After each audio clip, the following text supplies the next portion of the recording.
Assalamualaikum warahmatullahi wabarakatuh. Waalaikumsalam warahmatullahi wabarakatuh. Selamat datang di Tarunasi Talk. Di sesi kali ini kita akan membahas bagaimana cara kita mensikapi AI. Dari yang kita tahu, AI adalah artificial intelligence, yaitu kecerdasan buatan yang mana itu sangat mempengaruhi dan membantu, baik positif maupun negatif. Jadi kita akan membahas sedikit banyaknya, akan membahas tentang AI ini dalam kehidupan kita. Untuk yang pertama, kita akan menanyai kawan kita yang bernama Bapak Khairuddin. Monggo Bapak Khairuddin, bisa kita bahas apa yang udah bahas ini. Mengalir. Apa yang udah bahas ini? AI ini apakah bermanfaat dan negatifnya itu seperti apa? Skala kecil ya. AI itu, kalau menurut saya AI itu kalau dibilang bermanfaat, sangat bermanfaat. Nyatanya sekarang di semua lembaga atau di seluruh lini di jajaran Kemendikbud, utamanya ya Kemendikbud, itu sekarang harus mempelajari coding dan AI. Karena apa? Karena sangat bermanfaat.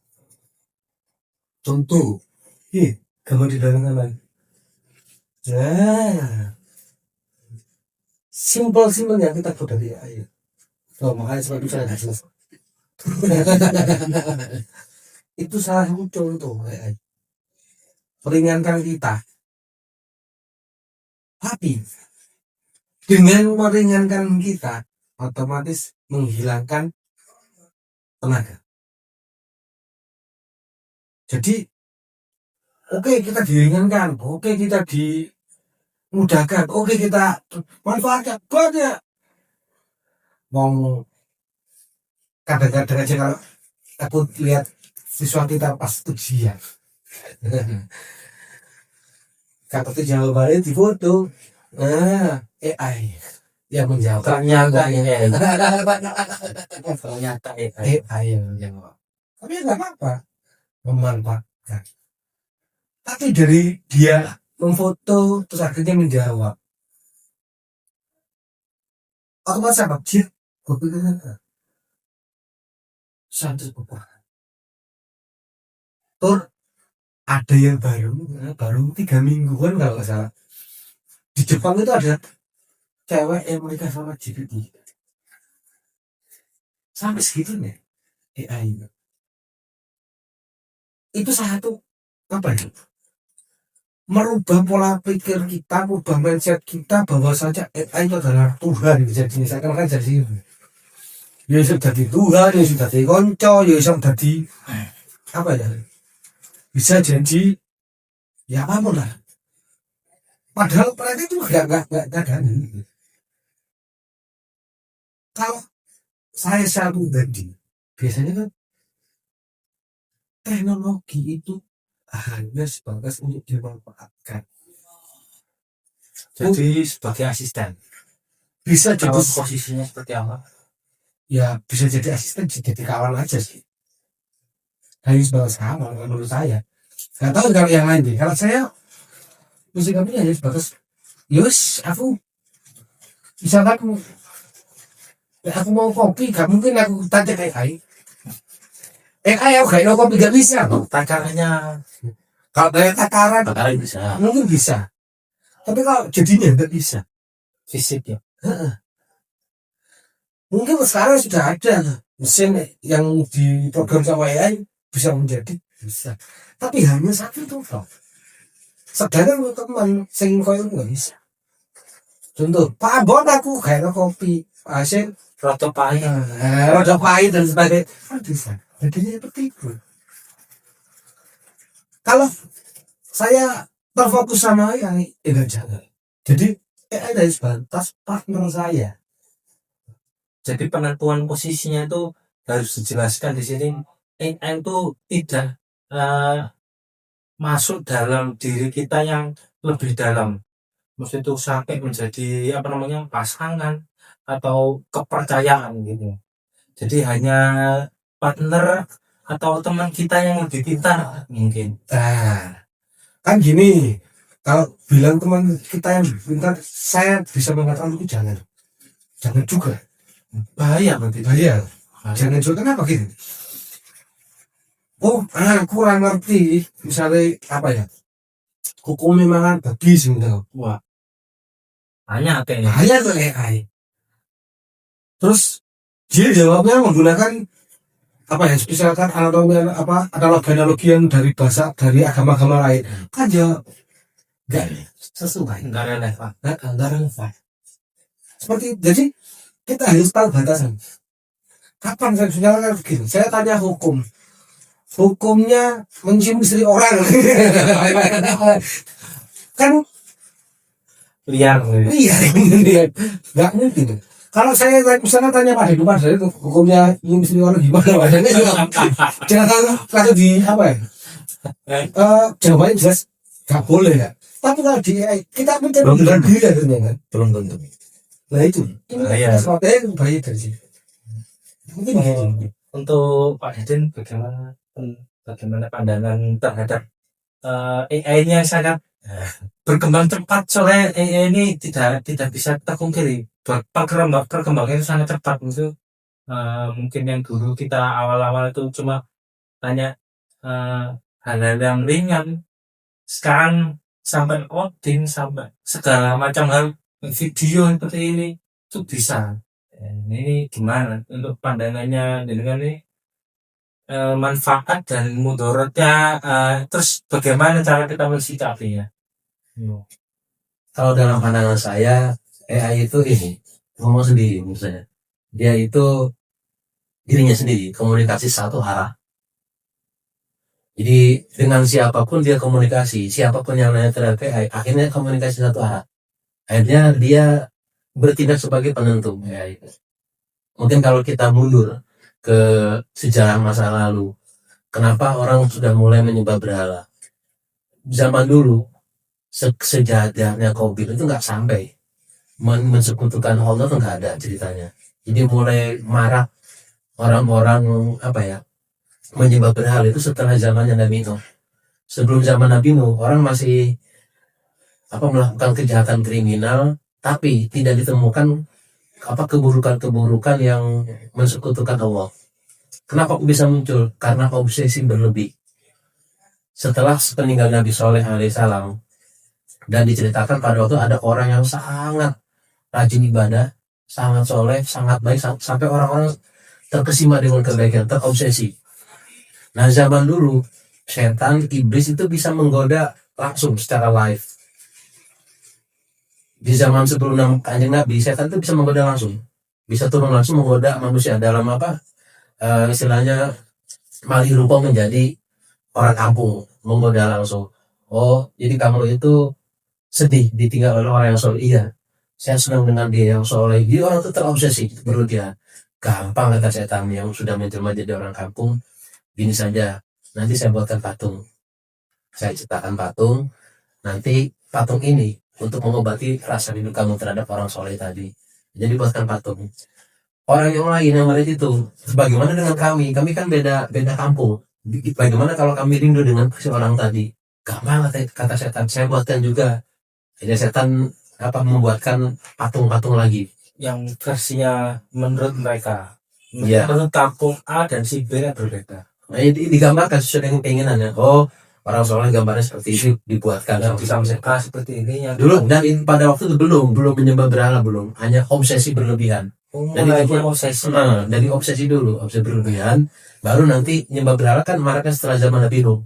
Lama kelamaan karena obsesi berlebih, seolah-olah dia itu bisa membuat kita bahagia, membuat kita menderita gara-gara dia. Akhirnya lama-lama kan dituhankan. Dan kita pun mungkin secara tidak kita sadari, kita sering mentuhankan uang. Kalau nggak ada duit segini, Iya itu nggak bisa. Wah, aduh, kiamat sih kayak Apa kita sadari kita sebetulnya sudah ada indikasi untuk mentukarkan duit. Kalau nggak ada mobil yang menghalangi saya, aku pasti mati ketabrak beca. Untung ada mobil lewat menghalangi. Akhirnya si beca nabrak mobil. Itu kalau kita yakini dengan sepenuh hati kita bisa musyrik.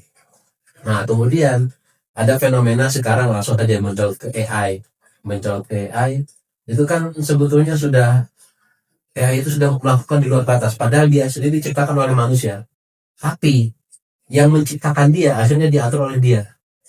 Nah, sebetulnya kita pun prinsip AI sudah sering kita dapati. Misalnya ketika kita maju punya duit, muncul pertanyaan, kita yang mengendalikan uang, apa uang yang mengendalikan kita? Kalau uang yang kita kendalikan, berarti kan uang yang kita atur. Duit, kamu nggak boleh beli minuman ini. Kamu itu tugasnya untuk membeli bukunya anakku. Kamu itu tugasnya untuk beli beras. Kamu saya kasih tugas untuk beli sembako. Jadi uang itu harus kita kendalikan. Nah kalau kita dikendalikan oleh uang itu akan menuntut kita untuk memberikan sesuatu yang yang dijadikan acuan adalah nafsu kita. Itulah kenapa kita itu sebetulnya jangan sering keluyuran juga. Sering keluar juga nggak bagus. Karena kalau kita sering keluyuran kemana-mana, banyak yang kita lihat. Semakin banyak yang kita lihat, maka keinginan pun semakin bertambah. Ibu-ibu ketika ke pasar tujuannya mau beli daster. Coba sudah nyampe ke pasar, nggak cuma daster, mungkin dia akan beli yang lain soalnya banyak yang dilirik. Lihat misalnya lihat kue, dia mungkin pengen beli kue apem, pengen beli apem. Terus dia yang lainnya misalnya tujuannya kan beli daster, tapi ternyata pulang ke rumah belanjaannya 2 kresek, isinya macam-macam. Karena tujuan utamanya apa? Daster. Yang tadinya hanya membutuhkan uang misalnya cuma 20.000, tapi ternyata dia menghabiskan uang 300.000. Kenapa? Terlalu banyak yang dilihat. Bahkan sekarang Pak, ada toko online itu malah justru lebih memudahkan kita. Nah, kata-kata dilihat sama ini itu apa kaitannya dengan kita? Maksudnya kita itu harus ngalap cukup lah. Makanya kata-kata Quraisy Shihab untuk mengurangi nafsu kita nggak liar itu caranya harus bawa gunting, harus sering ngekat. Dan sesuatu yang tidak terlalu penting ya ini cut saja. Mungkin gini, sedikit penambah banget ya, Pak Aso. Kalau dalam dalam konteks yang online shop mungkin hanya sebatas mata, tapi nggak terlalu wah seperti yang saya lewatkan tadi. Kalau ibu langsung jalan keluar beda, ada sedikit perbedaan. Mungkin menurut saya ini ya, saya nggak tahu. Menurut saya gini, kalau online shop yang ada Shopee atau apapun itulah, dia itu biasanya yang terfokus, dia itu yang fokus. Kecuali kalau lihat dari videonya, karena ada video-video sekarang entah dia Shopee atau apapun itu atau di TikTok kan gitu kan, dia tetap karena videonya. Tapi kalau dia hanya sebatas belanja barang, itu menurut saya itu masih masih relevan dengan kebutuhan. Tapi nggak kurang juga ya orangnya di Shopee terus TikTok nih banyak video yang berseliweran seakan-akan produknya ini bagus. Waktu kenyataannya waktu datang itu kan beda konteks lah.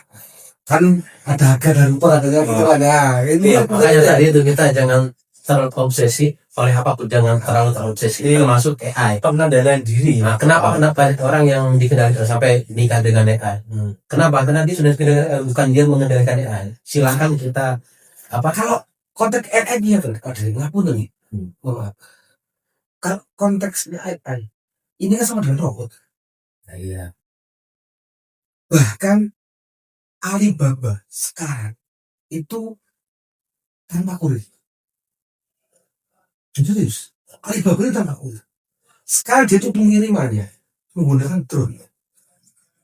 Drone itu juga dikendalikan oleh AI, bukan manusia. Kalau manusia masih oke lah. Jadi pengiriman paket itu menggunakan drone. Bayanglah. Jadi yang pertama barang datang pesan diambil sama drone, dia berarti dari awal sudah sudah disetting, misalnya redaksinya kalau orang pesan ini nanti pelayanan seperti ini. Nanti Bisa tinggal jalan sampai sendiri. ke depan rumah customernya. Iya. Makanya kalau apa ya? Waduh.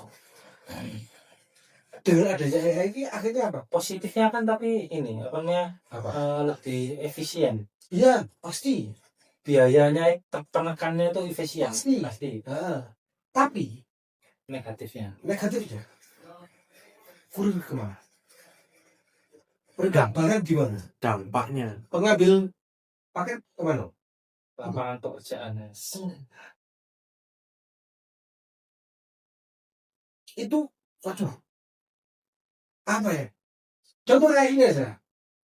Biasanya kalau kita harus cari orang buat video seperti ini, dia mengalokasinya dan sebagainya, bla bla bla bla. Karena produktivitasnya, karena adanya ini. Dulu, misal kalau apa ya, ada namanya production house. Kalau dalam dunia entertainment, PH. Sekarang membuat satu buah produk saja paling bisa sampai 500 M atau 500 juta gitu mas, itu aja. Nah sekarang 50 juta udah jadi. Kayak seorang sudah keluar sama video kayak gini ya, kita tinggal apa jebral jadikan sebuah produk yang jadi. Makanya nih, Ini kita harus membahas tentang bagaimana cara kita pengendalian dirinya untuk kita ini manusia yang bebas. Tapi bebas ini tanda kutip seperti apa namanya kata-kata Hurriyatul Mar'i mahdudatun bi hurriyati ghairi. Jadi kebebasan manusia ini terbatasi dengan kebebasan. Jadi setiap manusia bebas, tapi bebasnya ini dalam tanda kutip. Jadi Iya, ini berpengetahuan. Nah, pengetahuan ini yang mendukungnya itu apa? Karakter. Nah, ini mungkin bisa dijelaskan oleh Pak Dadan. ini kita jangan terlalu terbuai dengan kebaikan. Kebaikan kadang-kadang membunuh kita. Kebaikan kadang-kadang mencelakakan kita. Karena kan kebaikan seperti jaring. Kalau kita sudah masuk ke dalam jaring, itu artinya kita terperangkap di dalamnya. Makanya ketika kita apa ya? Kalau saya sih lebih suka begini. Ketika ada orang baik sama kita segera membalas kebaikannya. AI itu kan baik. Dan dengan kebaikan AI, menurut saya begini cara untuk mengatasinya. Ya, kita tidak lebih jauh dengan AI. Ketika ada sesuatu hal yang kita butuhkan dan itu bisa diatasi dengan AI, kita gunakan AI. Tapi kalau hal-hal yang lain nggak usah. Contoh yang misal gini, saya mampu untuk menyuapi diri saya dengan tangan saya sendiri. Gak usah minta bantuan tangan dari teman untuk nyuapin kita. Kita masih mampu cebok kalau cawi dengan tangan kita, nggak usah minta bantuan teman. Artinya kecuali misalnya pada saat memang bantuan teman saya dibutuhkan, tangan kita misalnya tergilir dua-duanya, terus kita disuapin teman. Saya kira prinsip kita minta dibantu oleh AI ya seperti itu saja. Ada kalanya memang kita lebih mandiri atau berdikari. Iya, selama kita masih mampu, gak usah pakai bantuan siapapun. Jadi selesaikan oleh diri kita sendiri. Nah di sini ada ungkapan dari Ibnu Athaillah As-Sakandari, arif nafsaka minatan bil. Jadi ari itu kan artinya penakno uripmu. Jadi hidup itu dibikin enak. Bagaimana caranya hidup enak? Hidup enak itu kalau waktunya tidur ya, kalau ya tidur. Kalau kita lapar ya makan. Nah kadang-kadang terkait dengan AI, kita sebetulnya sudah kenyang, tapi makan terus. Karena apa? Di AI itu kita dimanjakan. Padahal yang bantuan dari AI itu sebetulnya bukan yang kita butuhkan, hanya sekedar untuk melunaskan hawa nafsu kita. Aslinya sudah tercukupi, tapi kita pengen lebih lagi. Ini kan ternyata itu tidak kita butuhkan. Contoh ketika kita haus ya, terus kita minum, itu pun nanti yang bisa melepaskan dahaga kita mungkin tegukan pertama, kedua, tegukan berikutnya, ketiga, keempat, kelima sudah nggak kita butuhkan, segernya sudah berkurang. Makan juga demikian. Saat kita lapar mungkin suapan 1, 2, 3, 4, suapan yang kelima sudah nggak ini, sudah beda rasanya. Ternyata kenikmatan itu singkat. Yang namanya nikmat itu singkat, dan biasanya yang singkat ini itu dimunculkan dengan perut kosong. Maaf ya, orang bersenggama itu kan lama apa sebentar. Sebentar, yang lama apa aja? Soal proses ini itunya bertubuhnya segala macam. Tapi nikmat sebentar, nikmat itu sebentar. Bahkan kata para ulama tasawuf, sebetulnya Allah itu akan mengabulkan doa kita di saat kita sudah bosan berdoa. Jadi ketika kita lagi berdoa terus muncul rasa bosan, itu sebetulnya di situ ini hampir dikabulkan. Tapi kita kadang-kadang kalah. Nah, cara menghadapi nafsu itu juga bisa kita terapkan menghadapi AI. Anggaplah AI itu adalah nafsu. Dan nafsu itu harus kita kendalikan. Kita yang pegang kendali, bukan AI yang mengendalikan kita. Walaupun AI sendiri sebetulnya kan diciptakan oleh manusia, tapi pada akhirnya menjadi bintang. Jadi apa semacam dia senjata makan Tuhan. Bahkan saya bisa jadi yang menciptakan AI itu juga mungkin bisa jadi suatu hari dia pernah kena pengaruh oleh ciptaannya sendiri. Bukannya Makanya gini, Pak. sudah terjadi. Yang membuat AI itu belum tentu bisa memakai AI itu sendiri. Nah, iya makanya. Apa namanya di Google tuh ada apa namanya jabatan apa kemarin bahwa dia itu dipecah oleh produknya dia sendiri di Google. Nah, iya. Siapa itu namanya? Saya lupa. Jadi bahwa peran AI itu memang sangat besar. Kita tidak bisa memungkiri bahwa dan efeknya juga sangat luar biasa. Kayak apa ya? Pak, kalau bilangnya tahun 2000 apa ya? 2024 itu ada apa? Banyak lah. Contohlah di mana di Slovakia 2023. Dia itu mengkudeta salah satu talent menggunakan suara AI. Politik ya. Contoh gak usah kaduan lah. Ngomong Slovakia. Indonesia kemarin. Indonesia sendiri kemarin. Sri Mulyani. Kan sampai segitu. Mador. Ya. Dibilang mador sih. Tapi kalau apa ya? Masalahnya juga kan kembali ke diri kita masing-masing. Kita mau memanfaatkan AI seperti apa? Berarti jangan-jangan tanya ke Patrio Sanori juga AI. Udah. Masuk. Korban AI.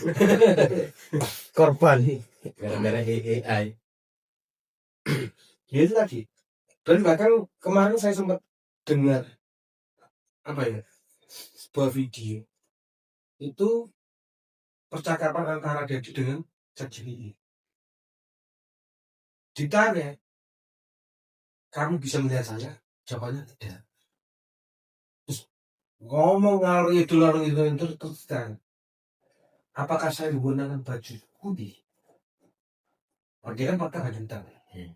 AI itu jawab, no. Kan aneh.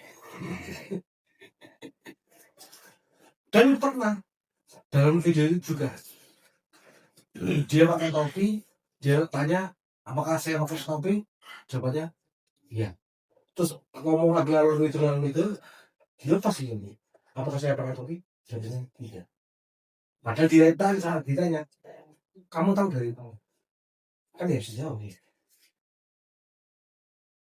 Jadi sangat luar biasanya AI ini bisa sampai membuat jaringan itu dipakai oleh AI. Itu nih. Waduh. Nggak tahu ya. Kalau yang saya takut gini, aku tempat ya mungkin kalau teman-teman santri atau anu dia bertanya tentang masalah agama di AI mungkin sebagai apa ya landasan saja atau pengingat lah mungkin gitu kan. Yang saya khawatirkan orang belajar agama melalui AI dari nol lagi. Iya. Makanya kan kemarin yang dulu 2002 pokoknya sebelum COVID jangan nggak salah kan banyak instruktur aktif dia belajar dari internet. Ini ya Pak ya. Padahal kebenaran sanad keilmuan itu harus terkonfirmasi. Iya. Dengan apa terus ya sambung menyambung guru dan terkonfirmasi dengan apa? Dengan keilmuan dengan perangkat-perangkat yang lengkap. Karena satu ilmu saja itu kan butuh perangkat. Nah, aku soro balago mantek. memahami Quran nggak cukup dengan huruf saja, harus menunjukkan mantik bahwa benar. Sedangkan AI itu perangkatnya cukup apa enggak, pada akhirnya terkonfirmasi apa enggak. Karena punten Mas ini. Kemarin saya sempat menanyakan yang lebih deep gitu. Tentang kayak Rasulullah sampai situ sekot-sekotnya apa dan sebagainya yang ada di forum ini. Dia bisa. Tapi pernah saya tanyakan apa yang lebih, misalnya gini, saya mencoba mencari kebenaran diri lah, jangan gitu aja. Ya, kalau karena kita masih cicing dong orangnya. Saya coba tanya, apakah Anda diperbolehkan cari hadis yang membolehkan anak? Saya bilang gitu. Dicari. Berarti kan yang ada bukan kita mencari pembenaran, kita membenarkan diri sendiri.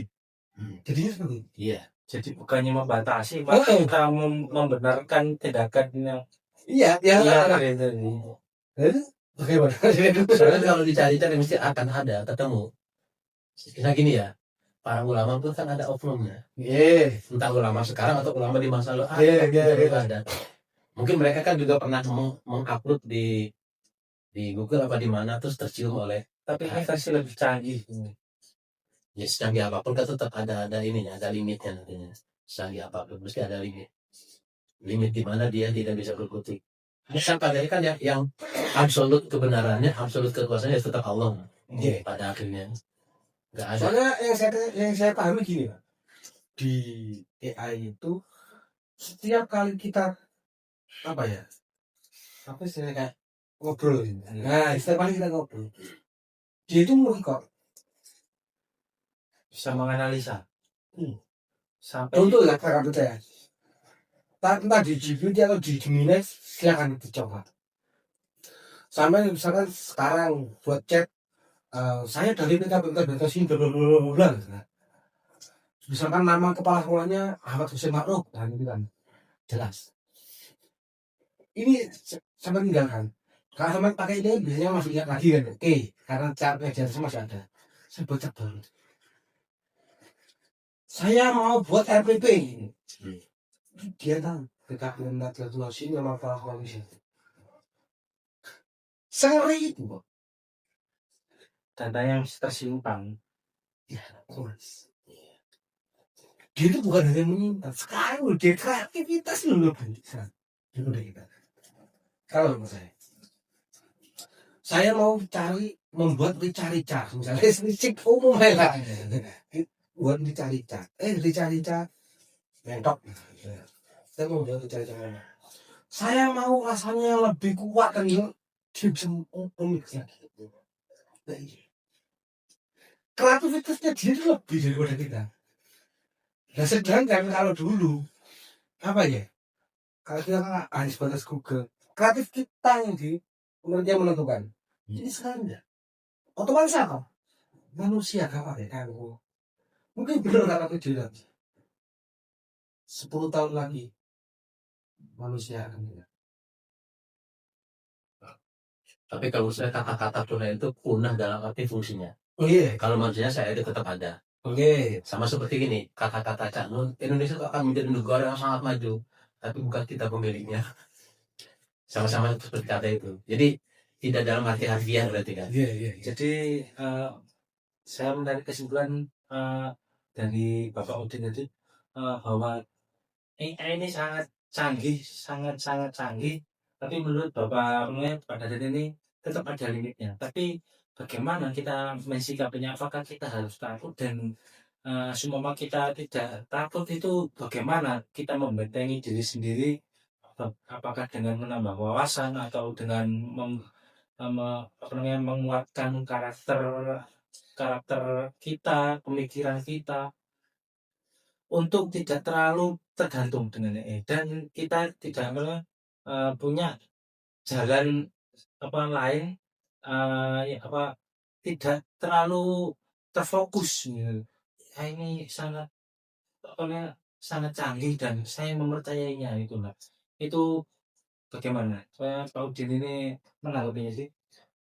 Poinnya tuh apakah kita harus takut kemudian kita tidak melakukan apa-apa? Apakah kita harus mewaspadai dan tindakan preventif untuk kita tidak di eh, pikiran kita itu tidak di-set oleh. Jadi kita yang mengendalikan AI, kita yang menentukan apakah kita percaya atau apakah kita percaya kita pada diri sendiri apakah ini bohong gitu. Gini, mungkin karena seperti ChatGPT, Gemini karena sudah mempunyai triliunan data. Kalau dibilang valid, dia mungkin lebih valid daripada saya. Ya, dia lebih valid daripada kita. Tapi gini, kembali ke kita, kitanya menganggap seperti apa ini harus itu. Kita punya itu sendiri. Kalau bilang, misal contoh, gelas ini kita jadikan apa? Seperti kan foto kalau kirim ke ChatGPT atau Gemini, dia tahu tadi buat apa. Entah ini nanti saya buat es atau sebuah apa itu dia tahu. Kreativitas dia menang. Data, by data dia menang. Tapi kebesaran, kepercayaan. Saya gini, kalau ngobrol sama orang mungkin tapi ya nggak bisa juga sih ya, karena kan di berita seseorang juga kadang kalau ada apa ya ada terowongan kayak gini loh, terus akhirnya nggak terlalu dipercaya kan. Tapi cuma harus kembali ke pola pikir pendidikan, pola pendidikan juga kembali. Jadi kita harus meskipun AI, manusia atau siapapun kita tetap harus aware kan. Poinnya itu kita harus selesai dengan diri sendiri, kita harus mandiri, karakter kuat, dan kita tetap aware pada sekitar. Jadi kita harus mempersiapkan diri kita sebelum kita bermain-main dengan AI. Apakah seperti itu? Mungkin sedikit ya. Kalau saya lihat karena dia itu setiap kali transaksi, kita komunikasi sama AI itu kan dia kan apa ya? Buka saya yang saya tangkap, yang saya pahami, dia itu pasti ngubah data. Cara kita kok, cara kita. Oh kemarin aja saya pernah coba.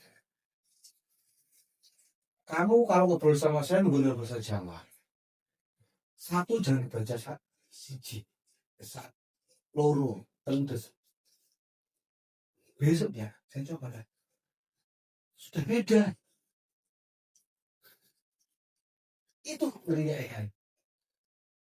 Kalau kita nggak punya prinsip, kalau kita nggak punya fondasi, ya ini aja. Kalau terlalu dalam maksudnya, Jangan bermain-main. jempol yang terlalu dalam. Kalau yang sebatas aku takut caranya gaya tempe, terus nambah ban dia, ya silakan. Masing-masing. Ya masing-masing mau ngobrol dan seperti itu. Saat ininya, kamu harus punya pedoman dulu. Saya harus punya prinsip dan punya landasan. Singkatkan untuk lebih dalam loh, kalau hanya sebatas itu tadi ya pokok. Kamu saya mau nggak keluar dari mata tambah? Untuk terakhir daripada dan gimana untuk Ya, AI?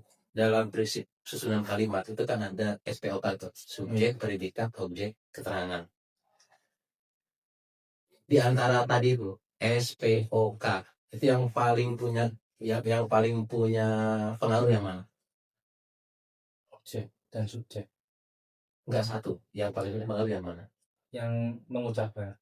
Berarti subjek tuh, bukan mengucapkan, subjek pokoknya. Misalnya petani mencangkul, yang punya peran penting siapa di situ? Tani. Sehingga memunculkan ada mencangkul, memunculkan cangkulnya bergerak, itu kan karena pelakunya. Nah sekarang ini jangan-jangan kita terbalik juga, AI itu menjadi subjek, kita mungkin bisa jadi objek, mungkin bisa jadi predikat. Yang jelas kita sudah bukan lagi subjek, maka berarti kita kan harus bisa menyulap sebagai subjek. Caranya bagaimana?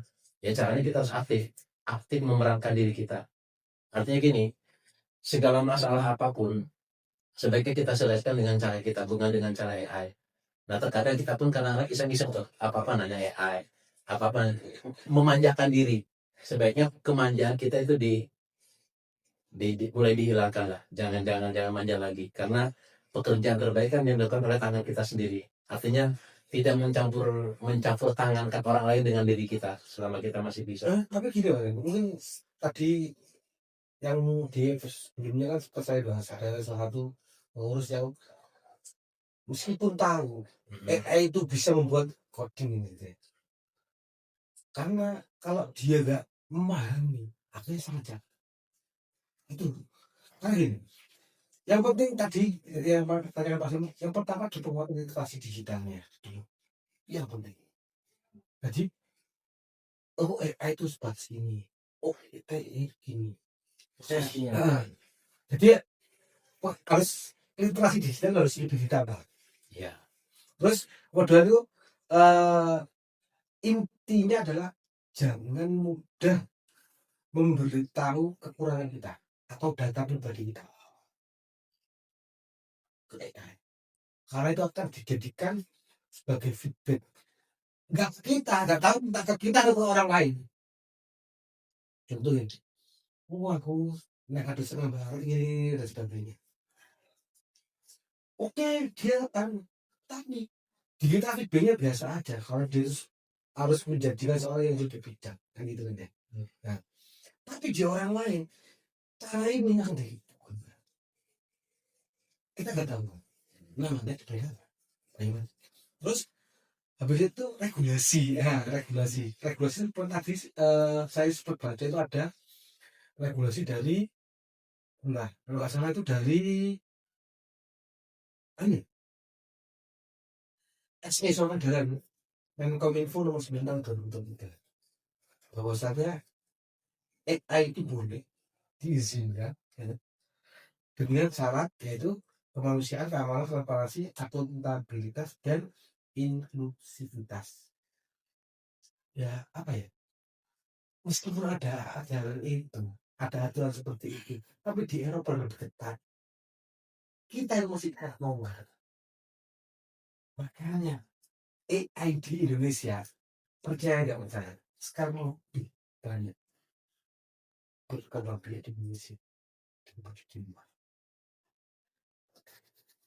Seru itu. Poinnya ini kita harus lebih aware ya. Jadi untuk menjaga diri kita, untuk anak dan cucu anak bangsa ini kita harus mempersiapkan diri. Maksudnya mempersiapkan diri itu bukan hanya uang, tapi juga pemikiran, mental, kemudian karakter kita, kemudian apa namanya literasi kita itu harus matang. Jadi untuk bermain-main di AI itu teman-teman diharapkan tidak terlalu bermain dalam kalau tidak bisa menguasai. Eh, barangkali itu apa namanya penutup dari saya, barangkali ada dari Pak Daden. Saya kira masih sama seperti tadi, saya lebih kepada mempertahankan prinsip, artinya lebih baik mempersiapkan diri untuk tidak terjadi hal yang tidak diinginkan sebelum kita nanti harus menangani yang sudah terjadi. Ya bagus orang menangani sesuatu yang sudah terjadi supaya terselesaikan itu bagus, tapi kan hal lebih bagus itu tidak terjadi. Artinya mempersiapkan diri, caranya tadi harus banyak tempat. Memang kalau sesuatu yang tidak penting-penting amat ya nggak usah tanya sama dia lah. Sama kayak kita lah, kita kalau masih bisa memendam rasa untuk tidak disampaikan ke orang lain, kita pendam dulu, nggak usah curhat maksudnya. Soalnya kalau sudah curhat keterusan, nanti suatu hari orang mungkin tidak lagi dengan curhatan kita, tapi ada sesuatu di balik curhat itu. Misalnya dengan dia melayani curhat kita, nanti kamu kayaknya punya ini ya, bagus lah HP-nya yang satunya buat aku dong. Nah, bisa seperti itu. Atau sepatunya. Tapi sekarang tuh hanya pakai story WA ya Pak. Nah itu kan kalau dalam ilmu filsafat kan termasuk otak paling rendah. Yang curhat itu otak kecil lah. Orang yang menyelesaikan masalah otak besar loh. Otak sedang. Ketika ada masalah dia selesaikan otak sedang. Otak besar itu kan orang yang banyak berpikir kayak profesor. Itu otak besar. Sebelum sesuatu terjadi dia sudah memikirkan solusinya. Saya kira itu kita lebih memberikan solusi supaya tidak terjadi. Caranya apa? Dan Mengurangi aktivitas keakraban kita dengan AI. Gak usah akrab-akrab banget lah. untuk dari Bapak Khairuddin bagaimana? Untuk menanggapi tadi ini adalah kalau belum selesai diri kita, belum punya prinsip, belum punya pedoman, silakan bermain dengan AI, tapi hanya sebatas mungkin aku sedikit berbeda sama dia sendiri. Iya. Sedikit berbeda. Ya biar ada yang beda. Lebih beda lagi. Mau nggak beda-beda. Jadi silakan bermain, tapi ada batasan. Yang pertama, kalau pun mau lebih, intinya jangan terlalu dalam. Kalau belum punya pedoman, belum punya prinsip, belum punya panduan, jangan bermain terlalu dalam pemain. Dan bermain-main terlalu dalam. Itu aja. Jadi gini sama itu, kalau care jangan sakewer-kewer. Tapi kalau well harus sakewer-kewer.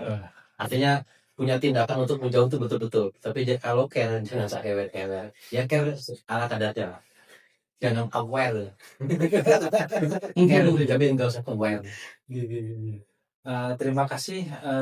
Kami akhiri ihdinas siratal mustaqim meskipun sedikit, semoga bermanfaat. Wassalamualaikum warahmatullahi wabarakatuh. Waalaikumsalam warahmatullahi wabarakatuh.